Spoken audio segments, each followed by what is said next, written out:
Sa una parang ganda ng simula namin, nakontrol namin yung game. Although pagdating ng second set, medyo siguro nag-off talaga yung receive namin. And pagdating ng third, yan nga, medyo naka-adjust kami sa kung ano ang ginagawa ng Akari. Nagtuloy-tuloy ang fourth set, kaya sobrang thankful ako sa ginagawa namin sa laro lagi, na every time na meron kaming nagiging problema, kung ano yung adjustment na binibigay namin sa kanila, or ano yung adjustment na pwede namin gawin, nagagawa namin. Thank you, Coach. And for Dina, yun nga, naka-fourth state yun na yung Chocomusho. Ano lang masasabi mo sa nagiging performance ng team, especially against contender yun yung Akari?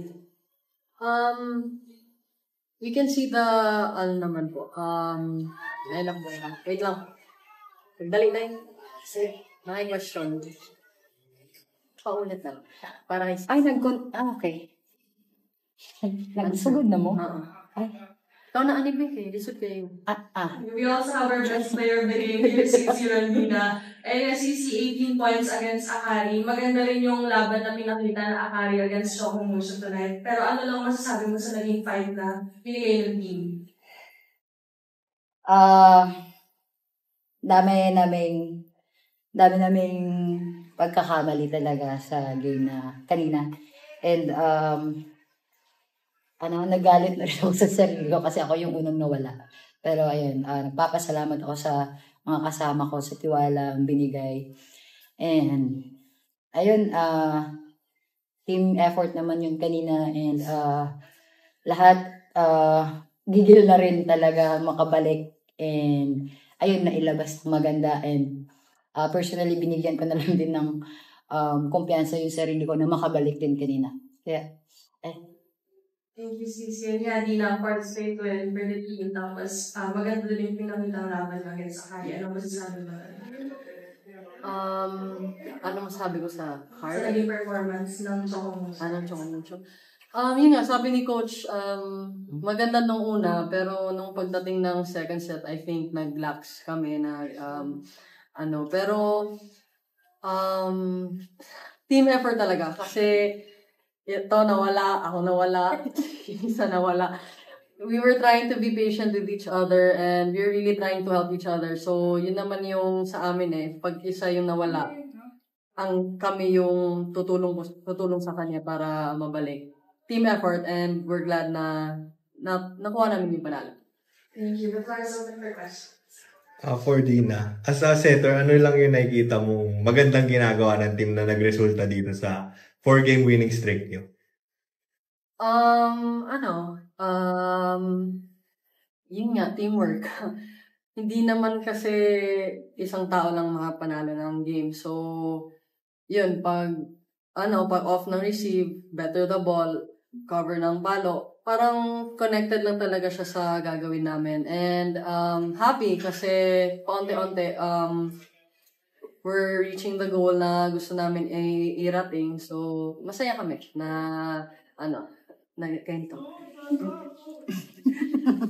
si Coach Dad na yung sasagot niyan. Nagbago. Siguro yung namin, yung ang napansin ko lang ngayon is yung pag nauunahan kami, nagre-react agad kami kung ano yung gagawin. And maganda dun kasi sa dulo nakikita yung magandang resulta. And tutuloy lang namin yun, and siyempre tatrabahuin namin yung mga pagkakamali namin.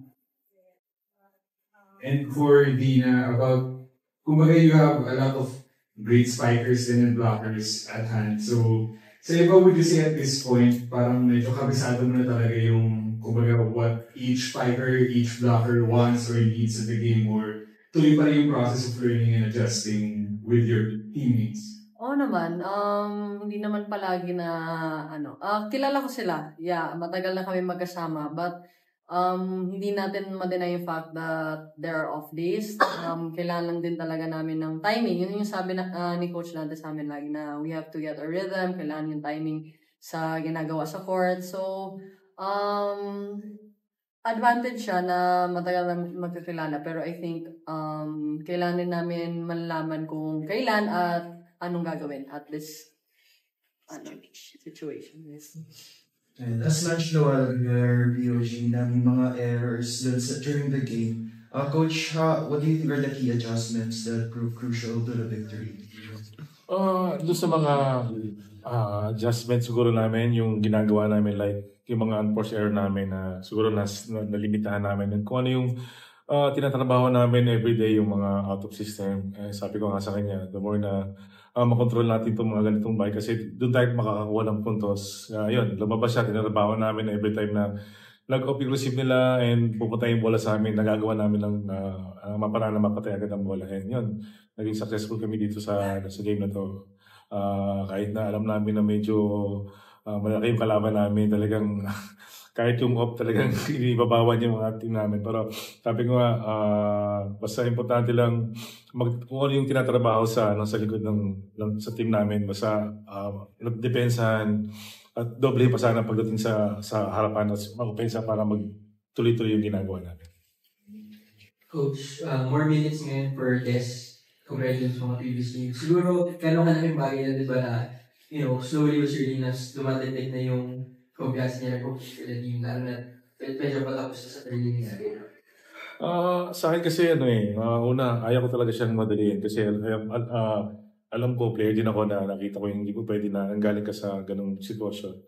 Sabi ko nga, makita ko muna sa training kung talagang magiging okay na yung galaw mo pagdating sa laro kasi ako rin naman ang magiging pupuntahan kung pinili ko siya maglaro na hindi pa talaga ready. And ngayon, nakita ko nung last 2 weeks na talagang anytime pwede na siyang gamitin. Kaya sobrang thankful ako kasi nag-deliver din naman siya. And although nung bandang huli may mga sitwasyon lang akong kailangan mapalitan siya. And so, sa mga susunod na game, mas magagamit ko pa siya kasi alam ko na anytime na may mga maging struggle yung mga outside hitter namin, nandyan siya.